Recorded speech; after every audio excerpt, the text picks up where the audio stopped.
2014 के पहले हम निराशा की गर्त में डूब चुके थे। हताशा, निराशा ने हमको जकड़ लिया था। आज देश आत्मविश्वास से भरा हुआ है। ನಾನು ತುಂಬಾ ಹೆಮ್ಮೆಯಿಂದ ಹೇಳಿಕೊಳ್ಳೋದನ್ನು ಯಾವತ್ತಿಗೂ ನಾನು ಖುಷಿ ಪಡ್ತೀನಿ. ಜಗತ್ತಿನ 5 ರಾಷ್ಟ್ರಗಳ ಬಳಿ ಮಾತ್ರ ಇವತ್ತು ಸೂಪರ್ ಕಂಪ್ಯೂಟರ್ ಡಿಸೈನ್ ಮಾಡಬಲ್ಲಂತ ಟೆಕ್ನಾಲಜಿ ಇದೆ. ಆ 5 ರಾಷ್ಟ್ರಗಳಲ್ಲಿ ಒಂದು ನನ್ನ ರಾಷ್ಟ್ರ. ಜಗತ್ತಿನ 4 ರಾಷ್ಟ್ರಗಳ ಬಳಿ ಮಾತ್ರ ಕ್ರಯೋಜನಿಕ್ ಎಂಜಿನ್ ಡಿಸೈನ್ ಮಾಡಬಲ್ಲಂತ ಟೆಕ್ನಾಲಜಿ ಇದೆ. ಒಂದೊಂದು ಕ್ರಯೋಜನಿಕ್ ಎಂಜಿನ್ ಇಂದ 2 ಉಪಗ್ರಹಗಳನ್ನು ಕಕ್ಷೆಗೆ ಕೂರಿಸಬಲ್ಲ ಸಾಮರ್ಥ್ಯ ಇದೆ. ಒಂದು ರಾಷ್ಟ್ರ ನಂದು. ಜಗತ್ತಿನಲ್ಲಿ 3 ರಾಷ್ಟ್ರಗಳು ಮಾತ್ರ ಚಂದ್ರಯಾನ ಮಾಡಬಲ್ಲಂತ ಕೆಪಾಸಿಟಿ ಹೊಂದಿವೆ. ಒಂದು ರಾಷ್ಟ್ರ ನಂದು. ಜಗತ್ತಿನಲ್ಲಿ ಅತ್ಯಂತ ಹೆಚ್ಚು ಬಟ್ಟೆ ತಯಾರಿಸೋ ಜಗತ್ತಿನ 2ನೇ ರಾಷ್ಟ್ರ ನಂದು. ಜಗತ್ತಿನಲ್ಲಿ ಅತ್ಯಂತ ಹೆಚ್ಚು ಧಾನ್ಯ ಉತ್ಪಾದನೆ ಮಾಡೋ ಜಗತ್ತಿನ 2ನೇ ರಾಷ್ಟ್ರ ನಂದು. ಜಗತ್ತಿನಲ್ಲಿ ಅತ್ಯಂತ ಹೆಚ್ಚು ವಜ್ರ ಕಟ್ ಮಾಡುವಂತ ಜಗತ್ತಿನ ನಂಬರ್ 1 ರಾಷ್ಟ್ರ ನಂದು. ಜಗತ್ತಿನಲ್ಲಿ ಅತ್ಯಂತ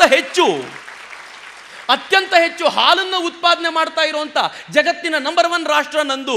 ಜಗತ್ತಿನಲ್ಲಿ ಅತ್ಯಂತ ಹೆಚ್ಚು ಇಂಜಿನಿಯರ್ಗಳನ್ನು ಪ್ರೊಡ್ಯೂಸ್ ಮಾಡಿ ಜಗತ್ತಿಗೆ ಎಕ್ಸ್ಪೋರ್ಟ್ ಮಾಡ್ತಾ ಇರುವಂತ ಜಗತ್ತಿನ ನಂಬರ್ 1 ರಾಷ್ಟ್ರ ನಂದು. ಜಗತ್ತಿನಲ್ಲಿ ಅತ್ಯಂತ ಹೆಚ್ಚು ಡಾಕ್ಟರ್ಗಳನ್ನು ಪ್ರೊಡ್ಯೂಸ್ ನಾವು ಮಾಡ್ತಿದ್ದೀವಿ. ಜಗತ್ತಿನಲ್ಲಿ ಅತ್ಯಂತ ಹೆಚ್ಚು ಡೆಂಟಲ್ ಡಾಕ್ಟರ್ಗಳು ಇಲ್ಲೂ ಪ್ರೊಡ್ಯೂಸ್ ಆಗ್ತಾರೆ. ಜಗತ್ತಿನಲ್ಲಿ ಅತ್ಯಂತ ಹೆಚ್ಚು ಚಿನ್ನ ಖರೀದಿ ಮಾಡೋ ಹೆಣ್ಣುಮಕ್ಳಿರೋದು ಭಾರತದಲ್ಲೇ ರೀ. ಇನ್ನೆಲ್ಲೂ ಈ ಕೆಪಾಸಿಟಿ ಇಲ್ಲ. ನಿಮ್ಮ ಮಾಹಿತಿ ಇರಲಿ ಅಂತ ಹೇಳ್ತೀನಿ. ಜಗತ್ನಲ್ಲಿ ಪ್ರತಿ ವರ್ಷ ಎಷ್ಟು ಚಿನ್ನ ಎಕ್ಸ್ಕವೇಟ್ ಮಾಡ್ತಾರೋ, ಎಷ್ಟು ಚಿನ್ನವನ್ನು ಡಿಗ್ ಮಾಡ್ತಾರೋ, ಅದರ 25% ಚಿನ್ನವನ್ನು ಭಾರತದ ಹೆಣ್ಣುಮಕ್ಕಳೇ ಖರೀದಿ ಮಾಡ್ತಾರೆ. ಇನ್ಯಾರು ಖರೀದಿ ಮಾಡಲ್ಲ. ಒಂದು ಅಕ್ಷಯ ತೃತೀಯ ಬಂದರೆ ಇಡೀ ಜಗತ್ತು ಬಾಯಿ ಬಡ್ಕೊಳ್ಳೋಷ್ಟು ಚಿನ್ನವನ್ನು ಖರೀದಿ ಮಾಡೋ ತಾಕತ್ತು ಹೊಂದ್ಕೊಂಡಿದ್ದೀವಿ. ಆದರೂ ನಮಗೆ ನಾವು ಹೇಳ್ಕೊಳ್ತೀವಿ ಬಡ ರಾಷ್ಟ್ರದಿಂದ ನಮಸ್ತೆ ಸ್ನೇಹಿತರೆ, ಈ ದೇಶ 2014 ನಂತರ ಮಾತ್ರ ಅಭಿವೃದ್ಧಿ ಆಗಿರೋದು. ನಮ್ಮ ದೇಶದ ಪ್ರಧಾನಮಂತ್ರಿಗಳು 3ನೇ ಬಾರಿಗೆ ಪ್ರಧಾನಮಂತ್ರಿಗಳಾಗಿರುವಂತಹ ನರೇಂದ್ರ ಮೋದಿ ಅವರು ರಷ್ಯಾದಲ್ಲಿ ನಿಂತು ಮಾತನಾಡಿರುವಂಥದ್ದು. 2014 ಹಿಂದೆ ಈ ದೇಶ ಪ್ರಗತಿಯನ್ನೇ ಕಂಡಿಲ್ಲ. ನಾವು ಬಂದ ಮೇಲೆ ಈ ದೇಶ ಪ್ರಗತಿ ಕಂಡಿದೆ, ಕಾಣ್ತಾ ಇದೆ. 2014 ಹಿಂದೆ ಚಕ್ರವರ್ತಿ ಸೂಲಿಬೆಲೆ ಎಂಬ ವ್ಯಕ್ತಿ ನರೇಂದ್ರ ಮೋದಿ ಅವರನ್ನ ಪ್ರಧಾನಮಂತ್ರಿ ಮಾಡಬೇಕು ಅಂತೇಳಿ ಜಾಗೋ ಭಾರತ್ ಕಾರ್ಯಕ್ರಮವನ್ನು ನಮೋ ಭಾರತ್ ಆಗಿ ಬದಲಾಯಿಸಿದಂತಹ ವ್ಯಕ್ತಿ, ಈ 10 ವರ್ಷಗಳ ಕಾಲ ಸುಳ್ಳುಗಳನ್ನ ಹೇಳಿದಂತಹ ವ್ಯಕ್ತಿ 2014 ಹಿಂದೆ ಇದೇ ವ್ಯಕ್ತಿ ಜಾಗೋ ಭಾರತ್ ಕಾರ್ಯಕ್ರಮದಲ್ಲಿ ಮಾತನಾಡಿರುವಂತದನ್ನ ಕೇಳಿಸ್ಕೊಳ್ಳಿ. ಅವ್ರು ಏನೇನು ಹೇಳಿದಾರೆ ಎಲ್ಲವನ್ನೂ ನೀವು ಕೇಳಿಸ್ಕೊಳ್ಳಿ. ಅವ್ರು ಹೇಳಿದ್ದೇನು? ನಮ್ಮ ದೇಶ ಸೂಪರ್ ಪವರ್ ಹೊಂದಿರುವಂತಹ ದೇಶ. ಸೂಪರ್ ಕಂಪ್ಯೂಟರ್ ತಯಾರು ಮಾಡೋದ್ರಲ್ಲಿ ನಮ್ಮ ದೇಶವೂ ಒಂದು, ಹಾಲು ಉತ್ಪಾದನೆ ಮಾಡೋದ್ರಲ್ಲಿ ನಮ್ಮ ದೇಶವೂ ಒಂದು, ಡಾಕ್ಟರ್ಸ್ಗಳನ್ನ ಪ್ರೊಡ್ಯೂಸ್ ಮಾಡೋದು ನಮ್ಮ ದೇಶವೂ ಒಂದು, ಇಂಜಿನಿಯರ್ಗಳನ್ನ ಪ್ರೊಡ್ಯೂಸ್ ಮಾಡ್ತಾ ಇರೋದು ನಮ್ಮ ದೇಶ ಒಂದು. ಈ ರೀತಿಯಾಗಿ ನಮ್ಮ ದೇಶ ಯಾವುದ್ರಲ್ಲೂ ಕಡಿಮೆ ಇಲ್ಲ ಅಂತೇಳಿ ಇದೇ ಚಕ್ರವರ್ತಿ ಸೂಲಿಬೆಲೆ ಪುಂಗಿ ಪುಂಗಿ ಪುಂಗಿ ಹೇಳಿದಂತಹ ವಿಡಿಯೋವನ್ನ ನೋಡಿದ್ರಲ್ಲ. ನಾಲಿಗೆಗೆ ಮೂಳೆ ಇಲ್ಲ ಅಂತಾರೆ, ಹೇಗೆ ಬೇಕಾದರೂ ತಿರುಗುತ್ತೆ ಅಂತ ಹೇಳ್ತಾರೆ. ಯಾರು ಹೇಳಿರ್ಬೋದು ಈ ವಿಚಾರ? ಸ್ವತಃ ಚಕ್ರವರ್ತಿ ಸೂಲಿಬೆಲೆ ಅವರು ಹೇಳಿದ್ದು. ಈ ದೇಶ 2014 ಹಿಂದೆ ಇಷ್ಟೆಲ್ಲ ಸೂಪರ್ ಪವರ್ ಹೊಂದಿತ್ತು ಅಂತೇಳಿ. ಈ ದೇಶವನ್ನ ಬಿಟ್ಟು ಹೋಗ್ಬೇಕಾದ್ರೆ ಬ್ರಿಟಿಷರು ಎಲ್ಲವನ್ನೂ ದೋಚ್ಕೊಂಡು ಹೋಗಿದ್ರು. ಅವತ್ತು ಭಾರತ ದೇಶದ ಡಾಲರಿನ ಮೌಲ್ಯ ₹3 ಚಿಲ್ಲರೆ ಇತ್ತು. ಇವತ್ತು ಎಷ್ಟಾಗಿದೆ?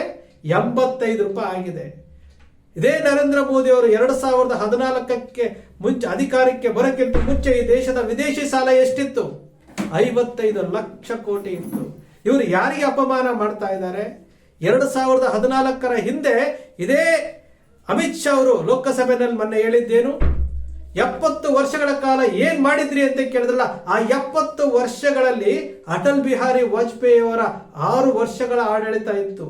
ಕೇವಲ ಒಂದೇ ಒಂದು ಮತಕ್ಕೋಸ್ಕರವಾಗಿ ಇಡೀ ಪಕ್ಷದ ಸಿದ್ಧಾಂತವನ್ನು, ಶಿಸ್ತನ್ನು ಮರೆಯದಂತಹ ಅಜಾತ ಶತ್ರು ಅಟಲ್ ಬಿಹಾರಿ ವಾಜಪೇಯಿ ಅವರು ಸಂಸತ್ತನ್ನು ವಿಸರ್ಜನೆ ಮಾಡಿದಂತಹ ವ್ಯಕ್ತಿ 6 ವರ್ಷಗಳ ಕಾಲ ಇವತ್ತೇನು ಚತುಷ್ಪಥ ರಸ್ತೆಗಳು ನಿರ್ಮಾಣ ಆಗಿದಾವಲ್ಲ, ಇವತ್ತು ಚತುಷ್ಪಥ ರಸ್ತೆಗಳ ನಿರ್ಮಾಣ ಆಗಿರುವಂತಹ ಜನಕ ಅಟಲ್ ಬಿಹಾರಿ ವಾಜಪೇಯಿ ಅವರು ಅಭಿವೃದ್ಧಿನೇ ಮಾಡಿಲ್ಲ ಅಂತೇಳಿ ಸ್ವತಃ ಬಿಜೆಪಿಯವರು ಹೇಳ್ತಾ ಇದ್ದಾರೆ. ಎಚ್.ಡಿ. ದೇವೇಗೌಡರು ಇವತ್ತು ಕುಚುಕು ಗೆಳೆಯರು, NDA ಪಾರ್ಟ್ನರ್ಸ್. ಎಚ್.ಡಿ. ದೇವೇಗೌಡರು ಪ್ರಧಾನಮಂತ್ರಿ ಆಗಿದ್ರಲ್ಲ, VP ಸಿಂಗ್ಗೆ ಯಾರು ಬೆಂಬಲ ಕೊಟ್ಟಿದ್ರು? ಎಲ್ಲರೂ ವಿಚಾರ ಮಾಡಿ. ಹಾಗಾದ್ರೆ 70 ವರ್ಷಗಳಲ್ಲಿ ಇವರು ಯಾರು ಇರಲೇ ಇಲ್ವಾ? ನಮ್ಮ ಪ್ರಧಾನಮಂತ್ರಿಗಳು ರಷ್ಯಾದಲ್ಲಿ ನಿಂತು ಈ ಮಾತು ಹೇಳ್ತಾರೆ ಅಂತಂದಾಗ ಅದನ್ನ ಕೇಳ್ಕೊಂಡು ಚಪ್ಪಾಳೆ ತಟ್ಟುವಂತಹ ಮೂರ್ಖರು ಈ ದೇಶದಲ್ಲಿದ್ದಾರೆ ಅಂತಂದ್ರೆ ನಾವು ವಿಚಾರ ಮಾಡಬೇಕಲ್ಲ. 2014ರ ನಂತರ ಈ ದೇಶ ಸ್ವತಂತ್ರವಾಗಿರುವುದು, ಅಭಿವೃದ್ಧಿ ಆಗಿರುವುದು. ಅಷ್ಟು ಜನ ಪ್ರಧಾನಮಂತ್ರಿಗಳು 1947ರಿಂದ 2014ರವರೆಗೂ ಅಷ್ಟು ಜನ ಪ್ರಧಾನಮಂತ್ರಿಗಳು ಈ ದೇಶಕ್ಕೋಸ್ಕರವಾಗಿ ವಿದೇಶಿ ಸಾಲ ಮಾಡಿರೋದು 55 ಲಕ್ಷ ಕೋಟಿ ಮಾತ್ರ.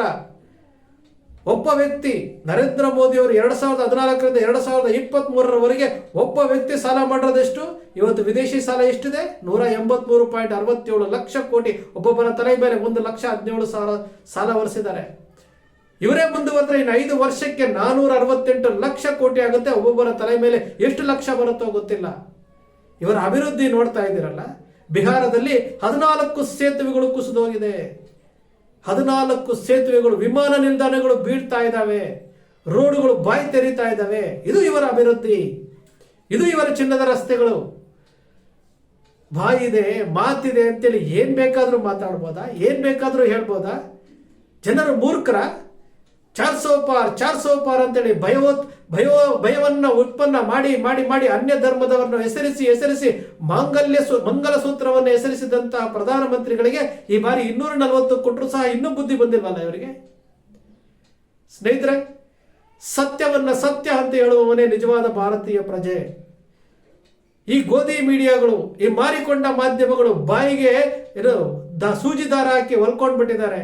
ಇನ್ನೂ ನರೇಂದ್ರ ಮೋದಿ ಅವರನ್ನು ಹೊಗಳ್ತಾನೆ ಇದ್ದಾರೆ, ಇನ್ನೂ ಭಾರತೀಯ ಜನತಾ ಪಕ್ಷವನ್ನು ಹೊಗಳ್ತಾ ಇದ್ದಾರೆ ಅಂತ. ಅಟಲ್ ಬಿಹಾರಿ ವಾಜಪೇಯಿ ಅವರ ಆಡಳಿತವೇ ಸರಿ ಇಲ್ಲ ಅಂತ ಹೇಳುವಂತವ್ರನ್ನ ಪ್ರಶ್ನೆ ಮಾಡುವಂತಹ ಯಾವ ಭಾರತೀಯ ಜನತಾ ಪಕ್ಷದ ನಾಯಕನೂ ಇಲ್ಲ. ನಮ್ಮ ಹೆಂಗ್ ಪುಂಗ್ಲಿ ಅವರು ಹೇಳಿದ್ರಲ್ಲ, ಇದೇ ಸತ್ಯ ಅಲ್ವಾ? ನಂಬ್ತೀರಲ್ವಾ? ಚಕ್ರವರ್ತಿ ಸೂಲಿಬೆಲೆ ಅವರು ಎಷ್ಟೋ ಸುಳ್ಳು ಹೇಳಿದ್ದಾರೆ, ಇದನ್ನು ಹೇಳಿದಾರಲ್ಲ, ಇದು ಸತ್ಯ ಅಲ್ವಾ? ಇದನ್ನು ನಂಬಲೇಬೇಕಲ್ವಾ? ಸ್ನೇಹಿತರೆ, ನಿಮ್ಮ ಅಕ್ಷರ ಮೀಡಿಯಾ ಯಾವತ್ತೂ ಸೃಷ್ಟಿ ಮಾಡೋದಿಲ್ಲ, ಕಲ್ಪನೆ ಮಾಡೋದಿಲ್ಲ, ವಾಸ್ತವದ ವಿಚಾರಗಳನ್ನು ವಿಶ್ಲೇಷಣೆ ಮಾಡುತ್ತೆ. ನಿಮ್ಮ ಅಕ್ಷರ ಮೀಡಿಯಾದ ವಿಶ್ಲೇಷಣೆ ನಿಮ್ಗೆ ಇಷ್ಟ ಆಯ್ತು ಅಂದ್ರೆ ಸಬ್ಸ್ಕ್ರೈಬ್ ಆಗಲಿಲ್ಲ ಅಂದ್ರೆ ಸಬ್ಸ್ಕ್ರೈಬ್ ಮಾಡ್ಕೊಳ್ಳಿ, ಪಕ್ಕದಲ್ಲಿ ಕಾಣುವಂತ ಬೆಲ್ ಐಕಾನ್ ಪ್ರೆಸ್ ಮಾಡಿ, ಶೇರ್ ಮಾಡಿ, ಪ್ರೋತ್ಸಾಹ ನೀಡಿ. ನಾನು ತುಂಬ ಹೆಮ್ಮೆಯಿಂದ ಹೇಳಿಕೊಳ್ಳೋದನ್ನು ಯಾವತ್ತಿಗೂ ನಾನು ಖುಷಿ ಪಡ್ತೀನಿ. ಜಗತ್ತಿನ 5 ರಾಷ್ಟ್ರಗಳ ಬಳಿ ಮಾತ್ರ ಇವತ್ತು ಸೂಪರ್ ಕಂಪ್ಯೂಟರ್ ಡಿಸೈನ್ ಮಾಡಬಲ್ಲಂಥ ಟೆಕ್ನಾಲಜಿ ಇದೆ. ಆ 5 ರಾಷ್ಟ್ರಗಳಲ್ಲಿ ಒಂದು ನನ್ನ ರಾಷ್ಟ್ರ. ಜಗತ್ತಿನ 4 ರಾಷ್ಟ್ರಗಳ ಬಳಿ ಮಾತ್ರ ಕ್ರಯೋಜನಿಕ್ ಎಂಜಿನ್ ಡಿಸೈನ್ ಮಾಡಬಲ್ಲಂಥ ಟೆಕ್ನಾಲಜಿ ಇದೆ. ಒಂದೊಂದು ಕ್ರಯೋಜನಿಕ್ ಎಂಜಿನ್ನಿಂದ 2 ಉಪಗ್ರಹಗಳನ್ನು ಕಕ್ಷೆಗೆ ಕೂರಿಸಬಲ್ಲ ಸಾಮರ್ಥ್ಯ ಇದೆ. ಒಂದು ರಾಷ್ಟ್ರ ನಂದು. ಜಗತ್ತಿನಲ್ಲಿ 3 ರಾಷ್ಟ್ರಗಳು ಮಾತ್ರ ಚಂದ್ರಯಾನ ಮಾಡಬಲ್ಲಂಥ ಕೆಪಾಸಿಟಿ ಹೊಂದಿವೆ. ಒಂದು ರಾಷ್ಟ್ರ ನಂದು. ಜಗತ್ತಿನಲ್ಲಿ ಅತ್ಯಂತ ಹೆಚ್ಚು ಬಟ್ಟೆ ತಯಾರಿಸೋ ಜಗತ್ತಿನ 2ನೇ ರಾಷ್ಟ್ರ ನಂದು. ಜಗತ್ತಿನಲ್ಲಿ ಅತ್ಯಂತ ಹೆಚ್ಚು ಧಾನ್ಯ ಉತ್ಪಾದನೆ ಮಾಡೋ ಜಗತ್ತಿನ 2ನೇ ರಾಷ್ಟ್ರ ನಂದು. ಜಗತ್ತಿನಲ್ಲಿ ಅತ್ಯಂತ ಹೆಚ್ಚು ವಜ್ರ ಕಟ್ ಮಾಡುವಂಥ ಜಗತ್ತಿನ ನಂಬರ್ 1 ರಾಷ್ಟ್ರ ನಂದು. ಜಗತ್ತಿನಲ್ಲಿ ಅತ್ಯಂತ ಹೆಚ್ಚು ಹಾಲನ್ನು ಉತ್ಪಾದನೆ ಮಾಡ್ತಾ ಇರುವಂಥ ಜಗತ್ತಿನ ನಂಬರ್ 1 ರಾಷ್ಟ್ರ ನಂದು. ಜಗತ್ತಿನಲ್ಲಿ ಅತ್ಯಂತ ಹೆಚ್ಚು ಇಂಜಿನಿಯರ್ಗಳನ್ನು ಪ್ರೊಡ್ಯೂಸ್ ಮಾಡಿ ಜಗತ್ತಿಗೆ ಎಕ್ಸ್ಪೋರ್ಟ್ ಮಾಡ್ತಾ ಇರುವಂಥ ಜಗತ್ತಿನ ನಂಬರ್ 1 ರಾಷ್ಟ್ರ ನಂದು. ಜಗತ್ತಿನಲ್ಲಿ ಅತ್ಯಂತ ಹೆಚ್ಚು ಡಾಕ್ಟರ್ಗಳನ್ನು ಪ್ರೊಡ್ಯೂಸ್ ನಾವು ಮಾಡ್ತಿದ್ದೀವಿ. ಜಗತ್ತಿನಲ್ಲಿ ಅತ್ಯಂತ ಹೆಚ್ಚು ಡೆಂಟಲ್ ಡಾಕ್ಟರ್ಗಳು ಇಲ್ಲೂ ಪ್ರೊಡ್ಯೂಸ್ ಆಗ್ತಾರೆ. ಜಗತ್ತಿನಲ್ಲಿ ಅತ್ಯಂತ ಹೆಚ್ಚು ಚಿನ್ನ ಖರೀದಿ ಮಾಡೋ ಹೆಣ್ಣುಮಕ್ಳಿರೋದು ಭಾರತದಲ್ಲೇ ರೀ. ಇನ್ನೆಲ್ಲೂ ಈ ಕೆಪಾಸಿಟಿ ಇಲ್ಲ. ನಿಮ್ಮ ಮಾಹಿತಿ ಇರಲಿ ಅಂತ ಹೇಳ್ತೀನಿ.